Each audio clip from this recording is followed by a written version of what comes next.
વાત કરીશું રાજકોટની તો રાજકોટ મનપા દ્વારા તિરંગા યાત્રાનું ભવ્ય આયોજન કરવામાં આવ્યું છે। સ્વતંત્રતા સપ્તાહની ઉજવણીના ભાગરૂપે બહુમાળી ચોકથી જ્યુબિલી ચોક સુધી તિરંગા યાત્રા નીકળી અને યાત્રામાં એનસીસી કેડેટ્સ, સ્કૂલના વિદ્યાર્થીઓ, વિવિધ સંસ્થાઓના પ્રતિનિધિઓ મોટી સંખ્યામાં જોડાયા। તિરંગા યાત્રાનું નેતૃત્વ પ્રભારી મંત્રી રાઘવજી પટેલે કર્યું અને રાઘવજી પટેલે મીડિયા સાથે વાત કરતા જૂથવાદને નકારતા રામભાઈ મુકરિયાને યાત્રામાં આમંત્રણ આપ્યાનું જણાવ્યું હતું।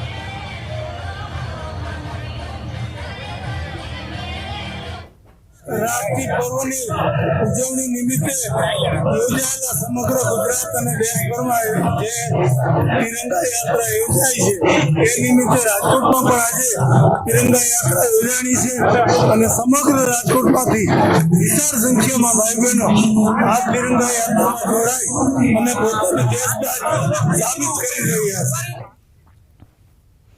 જામનગર મનપા અને જિલ્લા વહીવટીતંત્ર દ્વારા તિરંગા યાત્રા યોજાઈ। આ યાત્રામાં જામનગરના વિવિધ માર્ગો પર આ યાત્રા ફરી હતી અને ત્યારબાદ શ્યામજી કૃષ્ણ વર્માની પ્રતિમા ખાતે પુષ્પાંજલિ અર્પણ કરાઈ હતી। યાત્રા રણજીતનગર લીવા પટેલ સમાજ પાસે આવેલા અખંડ ભારતના શિલ્પી સરદાર વલ્લભભાઈ પટેલની પ્રતિમા પાસે પહોંચી। અહીં જ્યાં તિરંગા સાથે લોકોએ ભારત માતા કી જય, વંદે માતરમના નારા લગાવ્યા।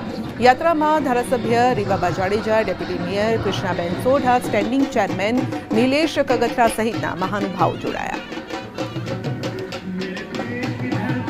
તળાવની ગેટ નંબર 1 થી ચાલુ કરીને શ્યામજી કૃષ્ણ વર્માના પ્રતિમાથી લઈને સરદાર પટેલ પ્રતિમા રણજીતનગર પટેલ સમાજ ખાતે સમાપન કરવામાં આવ્યું હતું।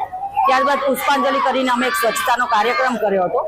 આ કાર્યક્રમમાં મારી સાથે જિલ્લા વહીવટીતંત્ર, મહાનગરપાલિકા તેમજ કોર્પોરેશનના પદાધિકારી, અધિકારી, તમામ એનજીઓ, શાળાના સંચાલકો તેમજ જાહેર જનતા જોડાઈ હતી।